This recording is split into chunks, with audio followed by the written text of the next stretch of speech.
Hello and welcome everyone to the Sharmit podcast. Today I am here with another special guest, Elitsa Popova.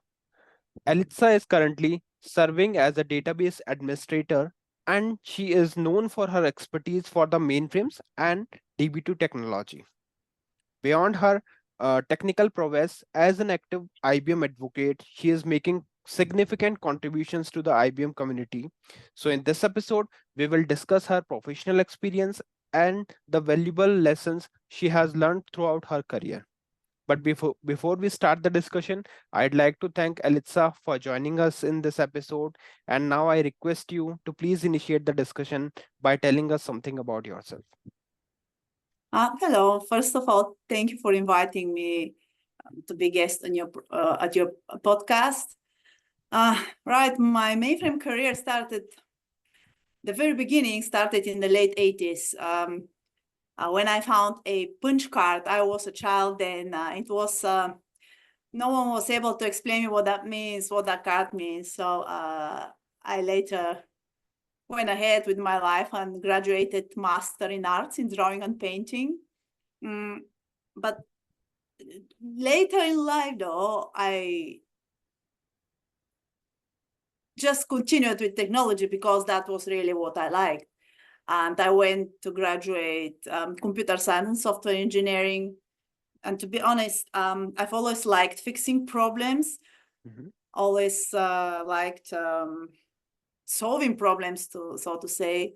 So in the university, I found out some extracurriculum activities related to mainframe, and I started doing master the mainframe. That was in 2016. This is where I first met that strange world, so to say, and somehow I clicked with it and I started learning then. So I'm very thankful to master the mainframe that is now Z Explorer for for my career, for what I am now.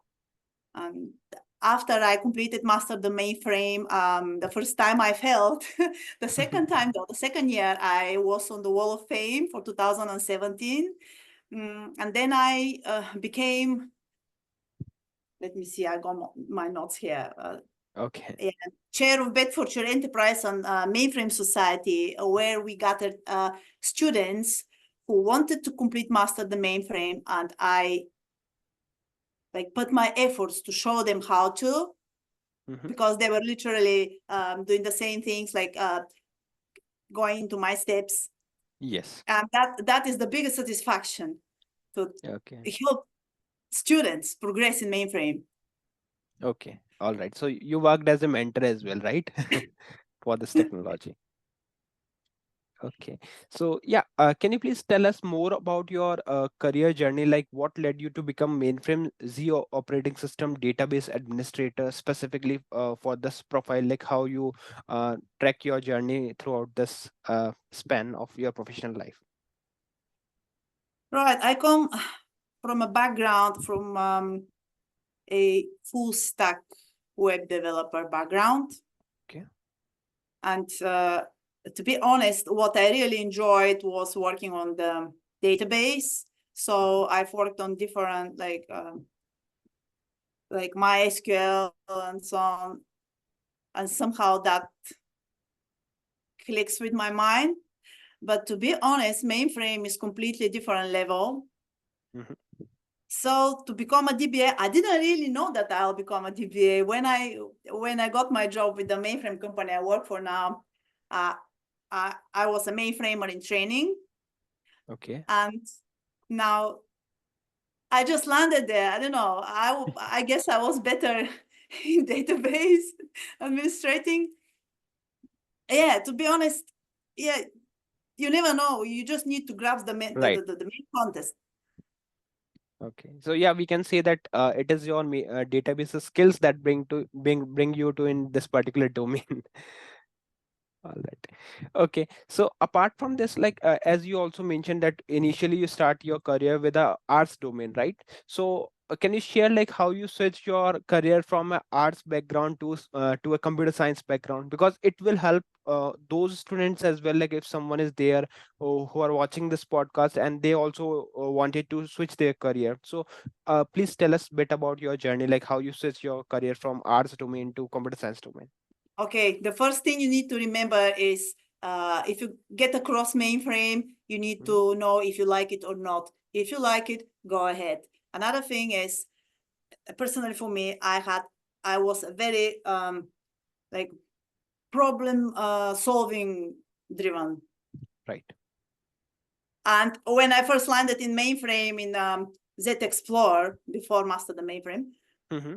it was very difficult to me because they don't study it they don't study mainframe in university, so there is no subject like that. So I was like, oh, that stuff, let's do it. Okay. And I liked it. So for people who want to switch careers, don't do it for, I mean, like, don't be money driven, Yes. because you need to like what you're doing. If you don't like it, Yes, otherwise it might be your wrong decision because you are switching yeah, your entire domain. Yeah. yeah, try if you like it. If you like it, you're good. All right. Okay. So now we would like to talk bit about your expertise area, like SQL and JCL. So what do you enjoy most about working with SQL and JCL? And do you have any tips for those like who also wanted to improve their skills in these particular like SQL and JCL area? Okay, to begin with, I don't write code anymore, but my Okay. job includes looking into code, changing bits and pieces if needed, to run the job the way I want it. Mm-hmm. Uh, the thing is, related to SQL, why I like it, well, it's very close to me personally, it's very close to human language. You can, okay, I've done JSON past back in my web development career, and I never clicked with it. But somehow SQL is, I don't know, it works for me. What I learned from my experience is that never write a long SQL statement in one file. Now I'm Okay. talking from my web development background. Mm-hmm. Uh, Keep it consistent and precise. This works. Okay, so you are suggesting that whenever you are writing some queries over the SQL on any SQL related platform, so make it precise, right? And never do select all. No, Yes. especially in mainframe. This will be Yes. very costly, especially if you have a big table with millions of rows. Select all, no. Yes, because initially, like whenever everyone started their learning about the SQL, they always started with that statement, select star from, and then the table I name. know, But later, been like there. yes, but later, like when we initiated our career as a expert, then we got to know about no, it is not that optimized way, and we should not use star all whenever you want to fetch the data. So yeah, that's a good advice for those like who are using SQL and even those who are started, because SQL is something that everyone is using for all projects, right? It doesn't matter whether you are working for as a Java developer, IPMI developer, or any developer, like you have to work with SQL, you have to work with database related things. So yeah, everyone should be aware of all these things, like never use this star all in order to fetch the data. You should be very specific whenever you are writing the queries. Exactly. You need to tune it to exactly what you need. Yes, exactly. And if we talk about JCL, so how do you think like the future of JCL, or is like in year 2024, what advice would you like to give those like who wanted to learn JCL and wanted to make their career in JCL related part? Listen, JCL is very important. I don't, as I said, I don't write code anymore, but I've written JCL uh, during my master domain. During the master the mainframe and in my mainframe in training time. So it's very important to know, because it's a job control language, it's very important to know what is your data set name, or what do you want the program that runs to do with it, what do you want to do with the output. I think nowadays on the mainframe, most of the JCL statements are already written, so you just need to change bits and pieces. But if you want to write from scratch, yeah, it's definitely worth it to understand how the system works. Okay. And any other language which you would like to suggest, like if someone is learning SQL and JCL to make their career in this particular area, so what other technology that they can incorporate in along with these technologies in order to make their career? See, long ago, I wanted to also learn COBOL. COBOL, okay. During my master, the mainframe contest, I really liked it. Mm-hmm. I haven't had the chance to continue with it, but I do recommend as well. Recently, I also do. I'm trying with Rex because that caught my interest, but that's related to mainframe security, so that's another story. Okay. All right. Okay. So now again, I would like to ask, take your some suggestions or maybe the advice which you can give to those like who wanted to make their career, particularly as the operating system database administrator, because you are currently serving as a database administrator. So what do you think, like nowadays in industry, what all skills is required in order to grab this position as a main professional genre, you can say, the main profile, like if someone wanted to make their career as a Z operating system database administrator, so what all Well, quality he or she need? if they want to go precisely into the database administrator, I do believe it depends what people we talk about. If we talk about a complete freshers, or if we talk about people with little skills, Mm-hmm. for the very beginners, I do recommend to go on Interskill and Z Explore. This is how I learned. This is how my interest was. This is what got my interest. And if the people are already, let's say, already have some level of mainframe experience, system programming will be very helpful. Okay. Because the data, you need to understand what's going on. Right. Mm. Okay. All right. So now we would like to talk bit about your ongoing tasks. So you have been recently focusing on mainframe Z operating system security using RACF for Z operating system. So what sparked your interest in this area? Like how did you decided to learn about this security related things using RACF? Well, I will just say that there is one thing. There's so many videos on YouTube how to Okay. hack the mainframe. Do you know? Yeah. And also, I don't know who said that, but it goes like, your computer is as secure as your weakest element. Like, there is nothing that cannot be broken. Like, it cannot be broken. Like, everything is vulnerable. You just, Right. there is no magic Yes. to protect it. Yeah, I just found the notes because I keep notes. I forget my thoughts sometimes. It says computer security is as strong as its weakest component. Yeah. So we need to keep that in mind. Okay. All right. Okay. So, could you please tell bit more about RACF, like what exactly this RACF is in terms of mainframe? What I do with RACF? Yes. Right. I do administrative, like, as I'm a database administrator, I also do administrative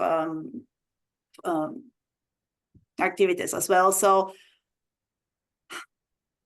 I currently work. I haven't dived that deeper because Mm-hmm. I've just started, but I Okay. currently do like lever joiners. So you need to know because in RACF, as well as I believe in other let's say for CA security as well, every group has a group, and you need to know what group to connect this user to. In the end, you have like many groups, multiple groups that are connected to one group, and another dozens of groups that are connected to another group. So you need to know which group to give access to what. Authorities, And yes. this is what I'm currently doing. Okay. Okay, all right. So now, like we know that learning new technology sometimes is not that much of easier as we think, because we are going to start it from a very scratch. So it is, there is a possibility like we might face some challenges. So what were some of the biggest challenges you have faced while learning and implementing the RACF or RACF? So like my intention is to know like how you are dealing with those obstacles and the challenges that you face. It could be related like when you transition your career from arts background to computer science background. So overall, like how you deal with the challenges. All right, to be honest, I haven't experienced like difficulties yet. I mean, like Okay. there is no easy in mainframe.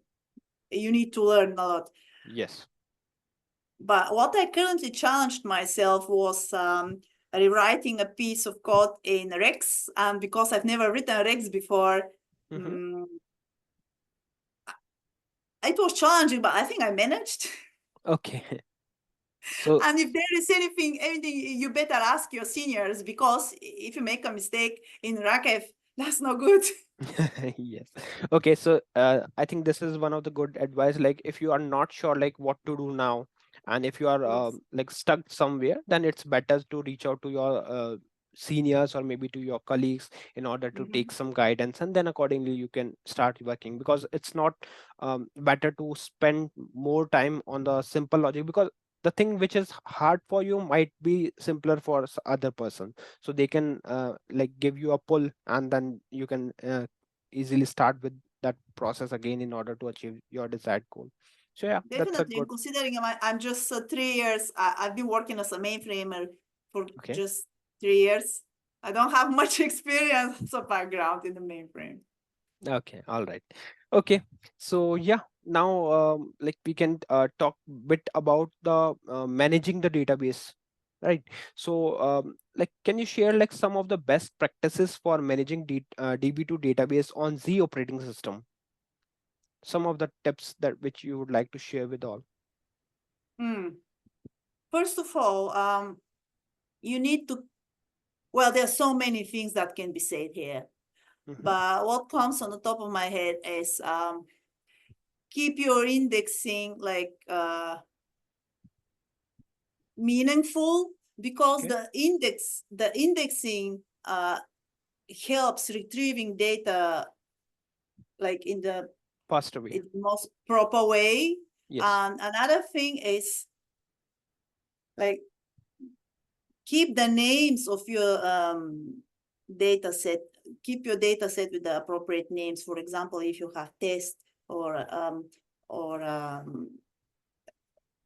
production, you need to know, for example, the second and the third qualifier is better to always have like consistency. If this is test, let it begin with T. If this is live, let it begin with A. So uh, you know you don't confuse the data sets names when you work with.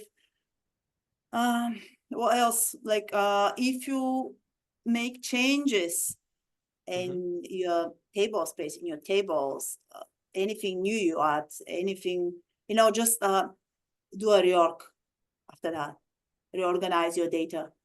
Okay.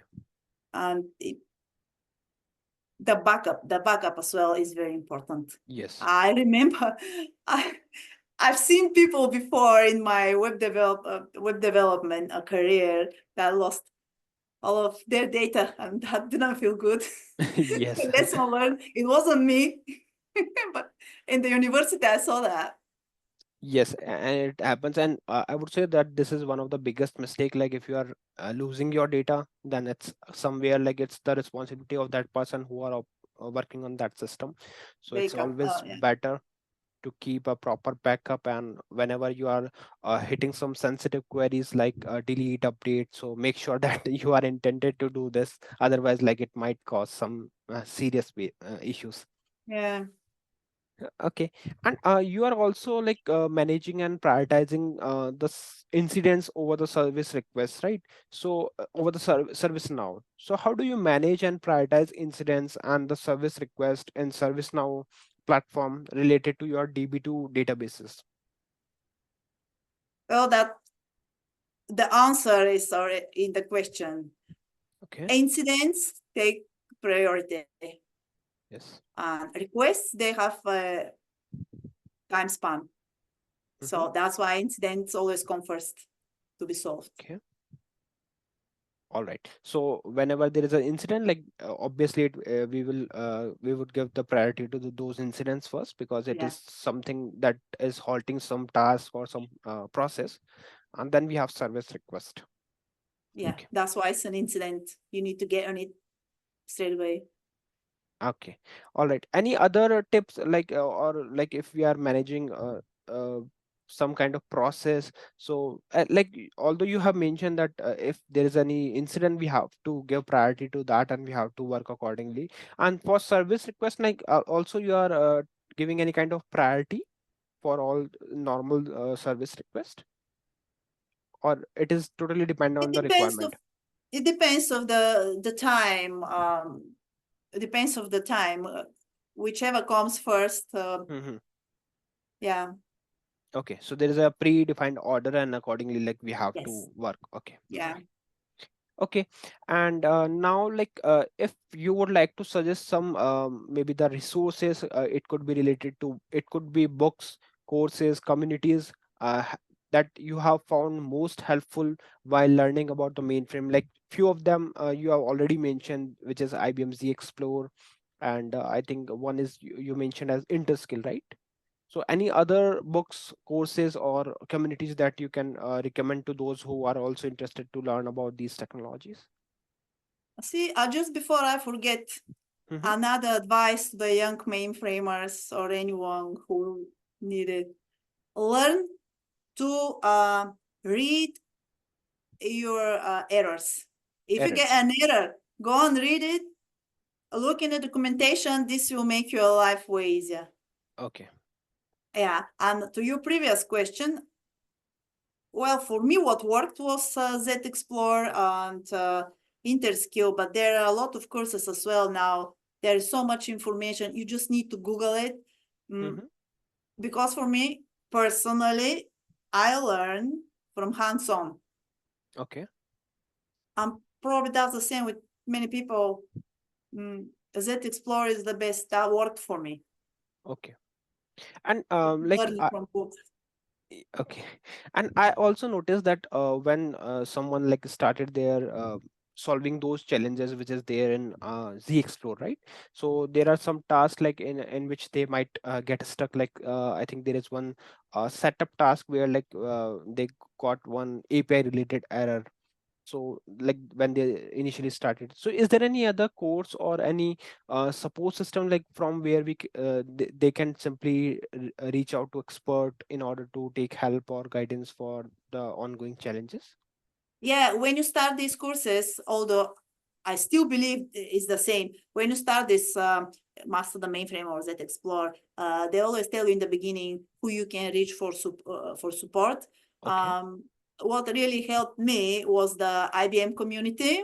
Mm-hmm. Um, you can always reach there. You can always ask in the comments. Okay. Yeah, you'll be answered All right. in the Okay. IBM community. So community is the best way. Like you can simply put in the community forum to your queries, and they will respond accordingly. yes, this is what it was with me 2016 and 17, but now there are so many groups. Like if you go on LinkedIn, there is so much information Yes. which I wish was available in 2016, for Yes. example. Now people can find a lot of information today and people to answer them. Okay. And Alitza, like you are also contributing to IBM community as an IBM advocate and contributor. So could you please tell a bit about those activities like which you are doing for IBM community? Right. I try to involve myself as much as I can because really interests me. As of current, I create like posts on LinkedIn and Okay. try to promote new, like for example, if there is new way of studying the mainframe, I would like to be involved either in promoting it or teaching people. I would love, and I'm still doing it, like to inspire people to don't not to give up, because I've seen students who who are told, mainframe is dead. That's Yes. uh, another, Myths, we can say. the mainframe is dead. Don't go there.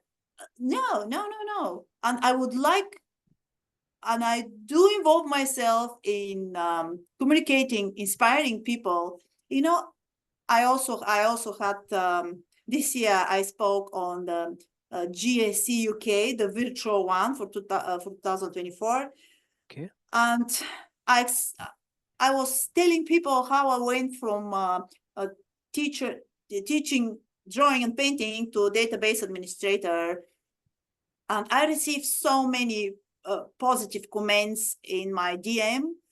People messaging me, telling me that I have inspired them, and this is how I contribute and how I want to contribute in the future in the mainframe community, inspiring people, helping them.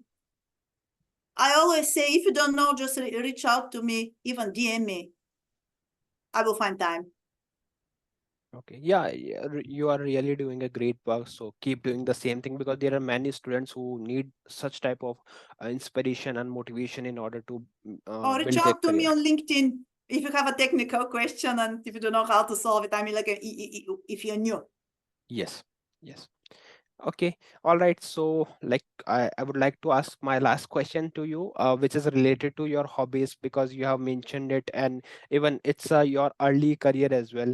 So, how do your hobbies like drawing, painting, and sports like boxing and trekking influence your work in tech? All right. Drawing, as we know, became my hobby now. Mhm. Um, in the end of the day, I relax with drawing and painting. Um, Sport in general teaches me discipline Okay, and to never give up. When you fall, to know how to stand up and continue going. And yeah, yeah. Sport teaches you discipline. discipline. And It's a another very good thing is lesson. trekking. You also love to track, right? Trekking. Trekking, yeah, that keeps my mind fresh. I will tell you a secret that I use my lunch break to do an hour trekking. Okay, all right. I come back fresh, ready to work and to continue my day. Okay, all right. So thank you so much, Elitsa, for joining us in this episode and for sharing all your expertise with us. I hope you also enjoyed this session. So thank you once again. I thank you too.